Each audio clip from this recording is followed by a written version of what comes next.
And what if I told you that the loudest kind of power is silence? Not shouting, not proving, not reacting, just silence.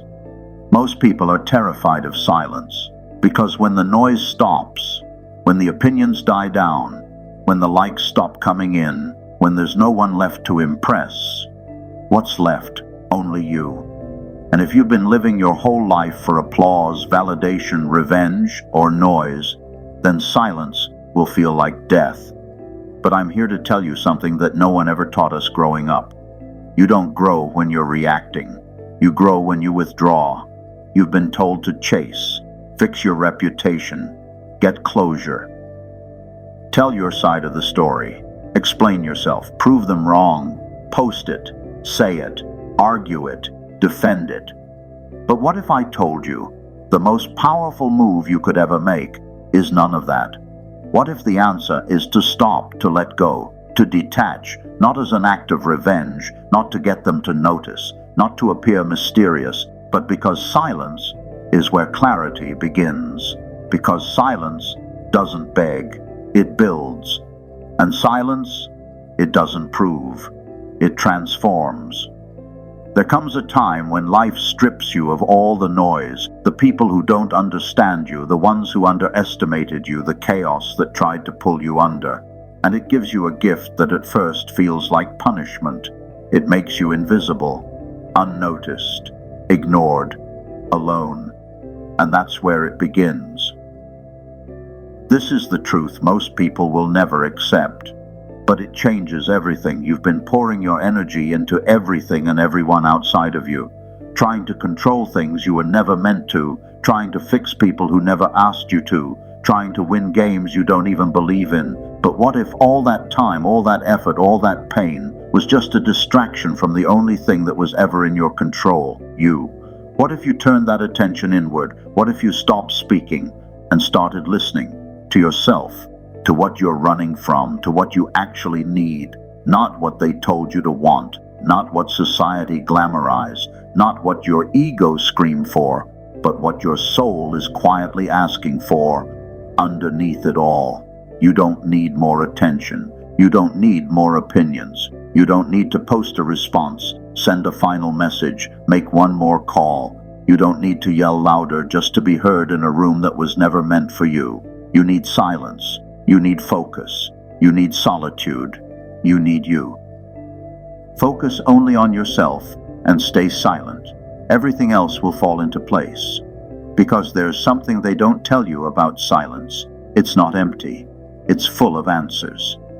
The most powerful thing you can do now is disappear into yourself. This is where it all changes. And before we go deeper, if you've been here before, if you've sat in this silence with me, if you've listened, reflected, maybe even healed a little bit, then welcome back. It's good to have you. I don't take it for granted.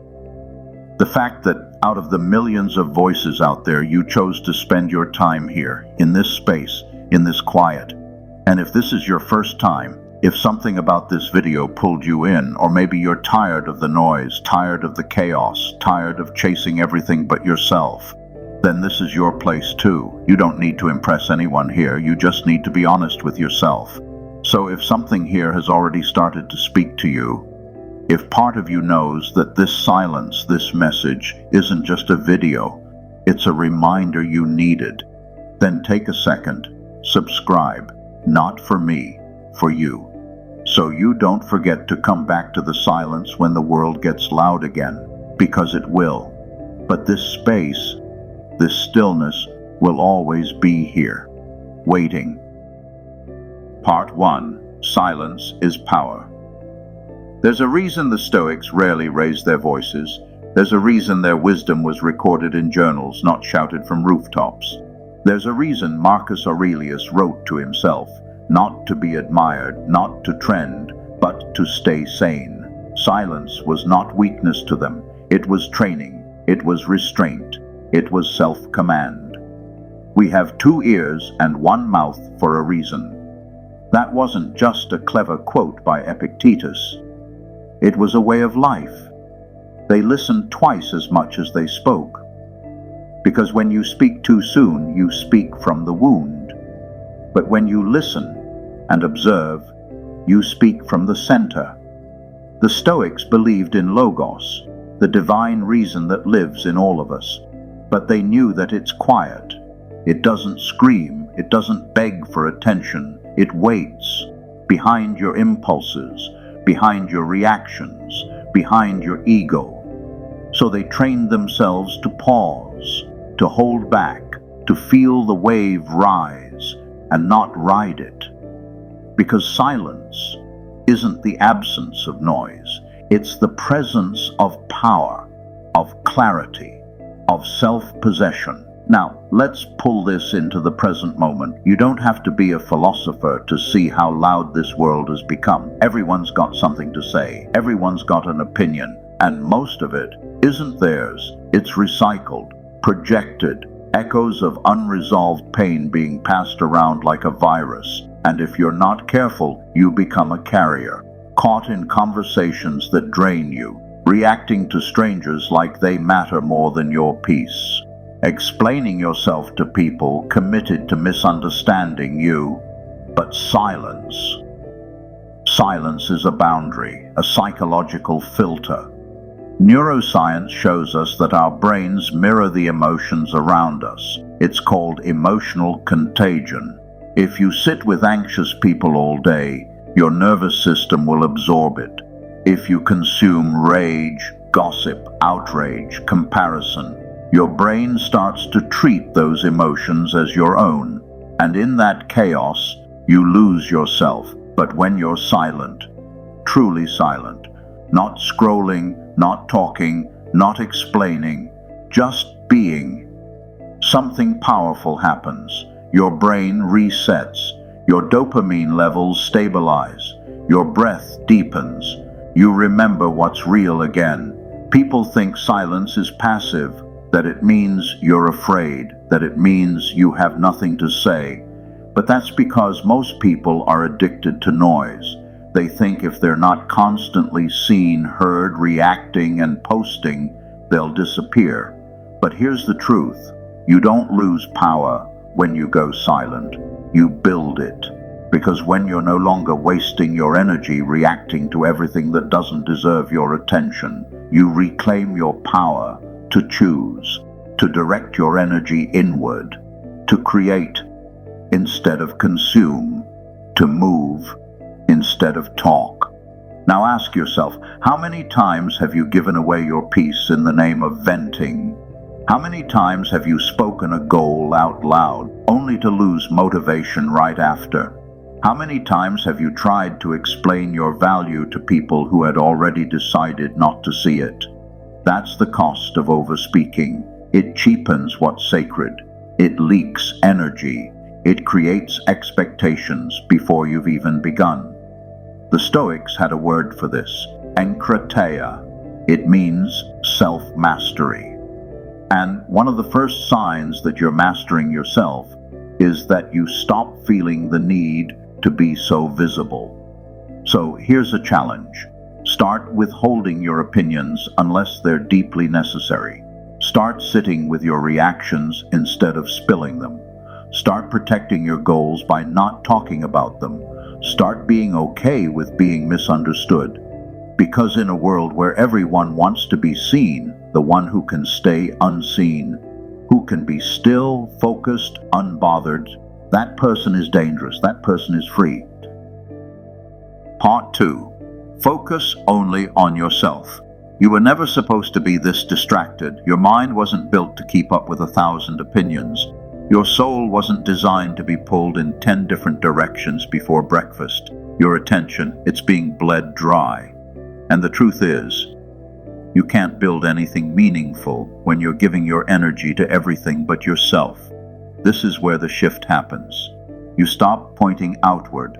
You stop explaining, fixing, watching, comparing.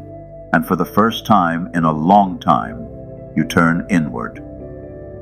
Focus only on yourself, not in a selfish way, not to inflate your ego, but because the world has already taken enough from you. Your focus, your time, your peace. Now, it's time. to reclaim it. Marcus Aurelius said, "Waste no more time arguing what a good man should be one." We live in a world obsessed with appearance, with performing goodness, performing confidence, performing success. Everyone wants to look like they have it all together, but few are willing to do the real work. Because the real work, it's invisible, it's lonely, it's slow, it's boring, and it doesn't get applause, but it changes everything. You don't need another person to validate your progress. You don't need a comment section to confirm you're on the right path. You don't need to go viral for your healing to matter. You are your only real project. Your peace is your responsibility. Your emotional discipline is your weapon. Your focus is your fuel. This is the Stoic way. To build an inward fortress, to train yourself to stand calmly and quietly in a world addicted to chaos, to stop chasing what's outside and begin fortifying what's inside. But the reason you keep getting pulled off track is because you've been conditioned to split yourself. You're multitasking your life into fragments, trying to grow, heal, post, respond, compete, and perform, all at the same time. And science has a word for this: attention residue. Every time you switch tasks, every time you go from a deep thought to a DM to a notification, you leave behind a little bit of your focus. You scatter yourself. And then you wonder why you feel empty, why your work doesn't fulfill you, why your thoughts are cloudy, why you feel 10 steps behind even when you're working hard. It's because you've never given all of yourself to one thing. Focus only on yourself, not 10 tabs open, not 5 conversations at once, not half in, half out of your own life, fully, deliberately, quietly, and comparison. That's another thief. Every time you measure yourself against someone else's highlight reel, you rob yourself of peace. You ignore your own lane to stare at theirs. You stop watering your roots because someone else's tree looks taller. But you don't know their soil, you don't know their storm, and they don't know yours. There is no peace in trying to keep up. There is no clarity in trying to win a game that isn't yours. Your life is bleeding energy because you care too much about people who aren't building with you, people who wouldn't notice if you fell, people who clap louder for your distractions than for your discipline. So what do? You reclaim your mind, you draw the boundary, and you do it without guilt, because not everything deserves access to you. Set boundaries, not just with people, but with your time, with your thoughts, with your phone, with your old patterns. Not every conversation builds you. Not every friend is on your side. Not every message needs a reply. Not every opinion needs your response. Limit the noise, because every quick scroll costs you presence. Every harmless gossip pollutes your focus. Every harmless venting session leaks your emotional stability. Audit your digital life. What apps are stealing your mornings? What voices are shaping your thoughts before you've even had your first breath of quiet? Clear the clutter. Silence is not just about sound, it's about space. Mental space, emotional space, spiritual space. And when you clear that space, something amazing happens. You return to yourself. You begin to feel again. Think clearly. Move with intention. Act from wisdom, not reaction. This is how it starts. You make room. You go quiet. You stop leaking. You start building. Because the truth is, you can't become who you were meant to be while you're still tangled up in who the world expects you to be. Focus only on yourself, not out of arrogance, but out of reverence for the person you're becoming. Pause for a second. If this is speaking to something real inside you, if you're still here quietly nodding, that means you're not like most people. You're here because you're ready to go deeper. So, before we keep going, do this with intention. Subscribe, because this isn't just a video, it's a mirror, a method, a mindset. And when you like this, it tells the algorithm, more people need this silence, more people need this shift. Let's change what we reward. Not noise, not drama, stillness. I'll wait, then we'll keep going. Part 3, the Stoic Detachment Blueprint. There's a kind of peace that doesn't come from fixing everything. It comes from letting go, from realizing you were never meant to carry it all. That not everything needs your reaction, that not every emotion is a command, that not every thought deserves to become action. This is detachment. But most people get it wrong. They think detachment means indifference, that it means shutting down, going numb, becoming cold. But the Stoics taught something different. They spoke of apatheia, a state not of emptiness, but of equilibrium, not the absence of emotion, but freedom from the tyranny of it. You can still care, still feel, still love, but you're no longer ruled by the waves. You become the ocean underneath. Detachment isn't rejection, it's refinement. It's learning to care wisely, to respond deliberately, to feel without drowning. Most of us were taught to react, to defend, to personalize everything, to let every little emotion pull us into chaos. But you are not your feelings, you are the one watching them. And the moment you realize that, you take your power back. Because reacting is easy, it's automatic, it's unconscious. But detachment, that takes strength. To feel anger rise and not let it speak for you. To feel hurt and not make it a weapon. To feel fear and move anyway.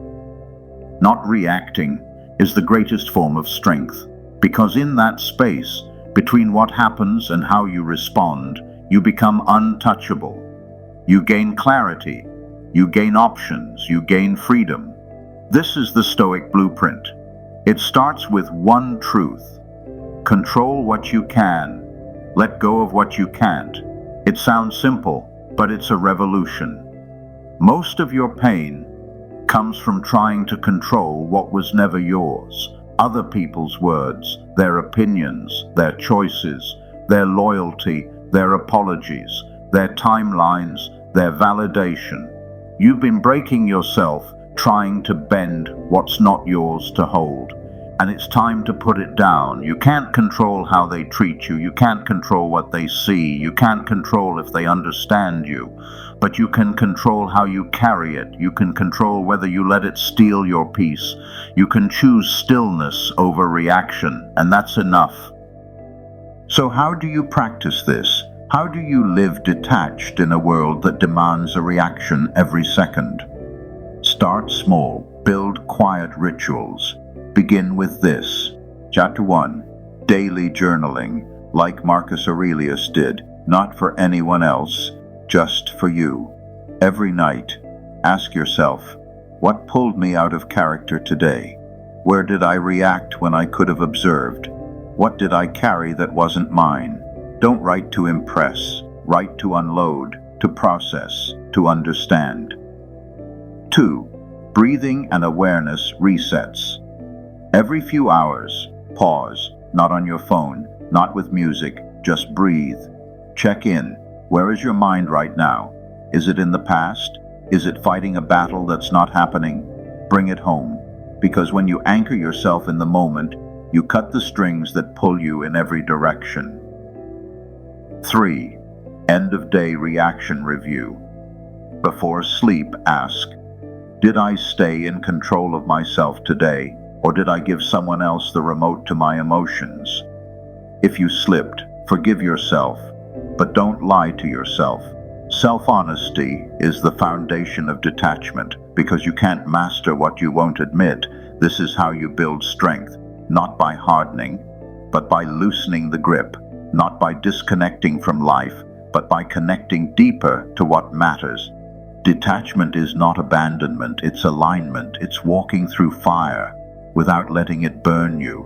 It's feeling everything and choosing what you respond to. It's standing in the storm and knowing you are not the storm. You want peace? Detach from what doesn't serve your purpose. Detach from the past. Detach from needing to always be right. Detach from trying to control what was never yours. Because the moment you stop fighting for control, you gain it. Detachment is not escape. It's returning to yourself, to your power, to your stillness. Part 4. become undefeatable by going invisible. They'll overlook you, they'll underestimate you, they'll forget your name, your presence, your silence. And that's exactly when you become dangerous. Because in a world addicted to attention, the most powerful thing you can do is disappear, not out of fear, not out of weakness, but out of strategy. Because the loudest one in the room is rarely the one in control. The most seen is not always the most secure. There is a kind of power that doesn't need to announce itself, it just moves. Don't tell people your plans, show them results. This is one of the oldest laws of power. Conceal your intentions, not because you're deceitful, but because your purpose is sacred. And when you speak too soon, you invite interference. You invite doubt. You give people something to question, to criticize, to poison with their projections. But when you go silent, when you work in the dark, when you keep your mouth closed and your head down, no one knows what to attack. No one knows what to stop. No one knows what to steal. Because the most unshakable power is quiet progress. You don't need to tell them what you're building. You don't need to broadcast your goals. You don't need applause at mile 1, because when the results arrive, they speak louder than anything you could have said at the start. Move in silence. Let success make the noise. Let me show you something. In 2013, a young woman was quietly uploading her videos to YouTube. No flash, no trends, no viral stunts, just poetry, calm voice, soft confidence. Her name was Naira Waheed. She didn't beg for validation. She didn't chase the algorithm. She stayed invisible to the world. For a while. But her words, her stillness, cut deeper than the noise around her. And over time something happened. Without any loud promotion, her poetry spread, one line at a time, word of mouth, soul to soul. Now her work has been quoted by celebrities, world leaders, even Beyoncé. No scream, no spectacle, just proof that what's real doesn't need to shout. See, when you're underestimated, you gain a rare advantage. People reveal more around you. They relax, they get sloppy, they let their guard down because they think you're not watching, they think you're not capable, they think you're just quiet. And that's when you learn everything. Because silence makes you a better observer, a better listener, a better strategist. While others compete for the spotlight, you gather insight. While they perform, you prepare. While they talk, you build. And when it's time to act, you don't need to explain, you just arrive. There's also something else, the power of restraint. Not reacting, not retaliating, not defending yourself when it's not worth it. Because people will try you. They'll throw shade. They'll misinterpret your silence. They'll poke at your peace to see if it's real. And the weak react. The insecure defend. The untrained fight back. But the Stoic smiles. The Stoic watches. The Stoic walks away, unshaken. Because they know that silence, when chosen, is the ultimate show of control. And control is power. See, when you don't respond to insult, you break the cycle. You starve the fire. You remind the world, I am not controlled by you. That's real strength, psychological dominance, the power of non-reactivity. And it doesn't mean you're weak, it means you've graduated from the need to be understood, from the need to clap back, from the need to always set the record straight, because the record doesn't matter when your life shows the truth. The world wants to provoke you, to pull you into battles that lead nowhere, to make you waste energy proving what you already are. But when you go invisible, not out of fear, but out of mastery, you break free from all of it. No one knows your next move. No one knows your schedule. No one knows how far ahead you really are. That's how you win. In silence, in shadows, with restraint. Because the one who can respond but chooses not to, that's the one who holds the real power. They can't attack what they can't see. They can't copy what they don't know. And they can't stop what they never saw coming. Go invisible. Stay underestimated. Become undefeatable. Part 5. Heal in private. Grow in silence. Build in shadows. There are wounds that words cannot fix. There are seasons in life where healing is not loud, not shared, not photographed, not posted. It's quiet, private, messy, and sacred. Heal in private. Grow in silence. Build in shadows. This is where it begins, in the aftermath, when you're left with nothing but yourself, no one checking in, no one clapping, no one understanding the weight of what you're carrying. And in that solitude, you discover what's real. Public healing is a trap, not because people are cruel, but because most people are distracted. They don't see you. They see a post. They see content. They see a caption with just enough pain to be palatable. And suddenly your healing becomes a performance. You start editing your pain for likes. You start branding your rock bottom for engagement. You start looking outward for validation, when what you need is inward stillness. Because your pain is not for consumption. Your growth is not for applause, it's for you. There's something else too. Your brain can't fully rebuild in chaos. Neuroscience calls it neuroplasticity, the brain's ability to rewire, reshape, and regenerate. But that process doesn't happen in noise. It happens in silence, in solitude, in repetition. Every time you sit with your thoughts instead of running. Every time you choose presence over distraction. Every time you feel the wave without posting about it, you heal. Because healing is not always about doing more. Sometimes it's about doing less. Less explaining, less proving, less seeking, and just being with the pain, with the confusion, with the uncomfortable truth. Let the wound breathe alone. Not every scar needs a witness. Not every transformation needs an audience. Some of your deepest healing will happen when you close the door, turn off the phone, and go quiet. Now let's talk about what I call the shadow growth method. It's simple, but it will change your life. First, work when nobody's watching. Wake up early, go to bed later, train, study, write, reflect, alone. Not for the algorithm, not for the praise, not for the performance, just because the future you deserves it. Because the things you build in the dark will eventually shine without force. Second, journal plus reflect plus protect your mornings. Before the world gets its hands on you, get your hands on you. Journal what hurts, what you're afraid of, what you want, what you regret, what you refuse to carry into tomorrow. Write it raw, write it real, write it just for you, and then go sit with yourself.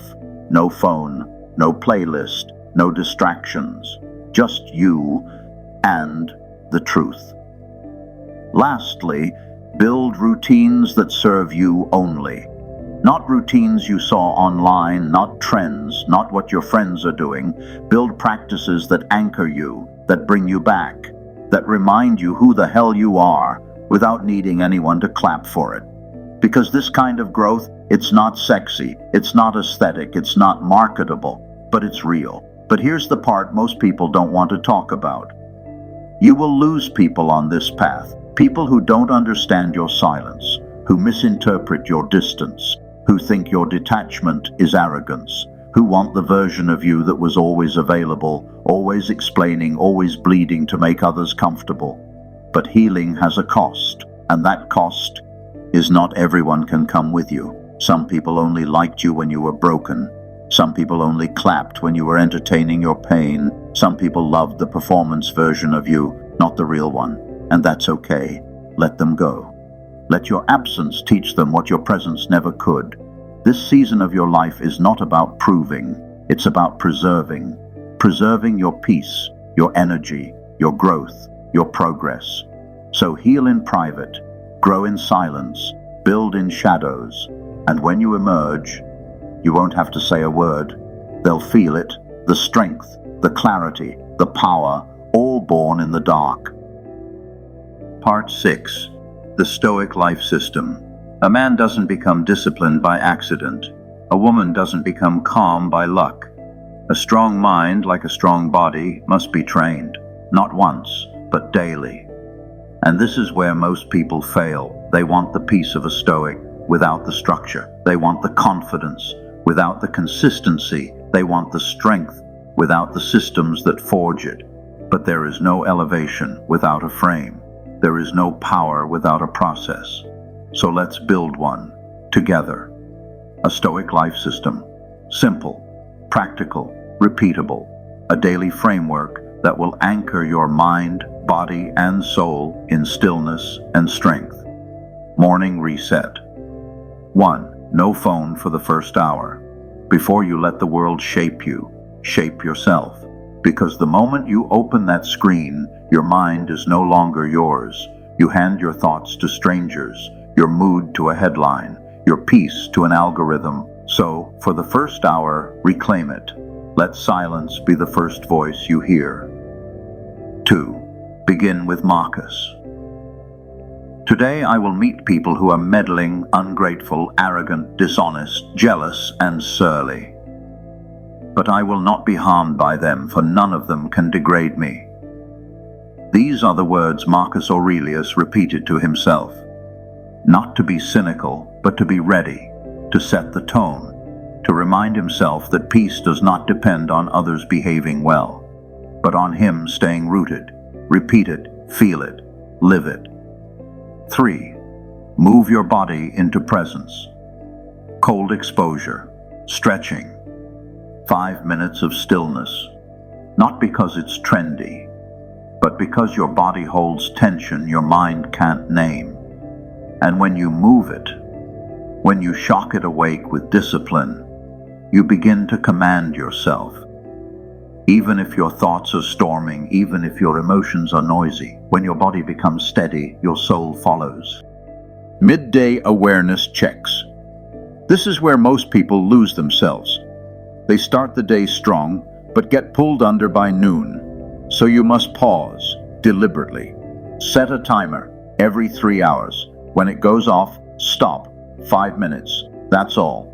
And ask yourself, what am I focusing on right now? Is it mine to control? Is it worth my energy? Have I leaked energy into someone else's chaos?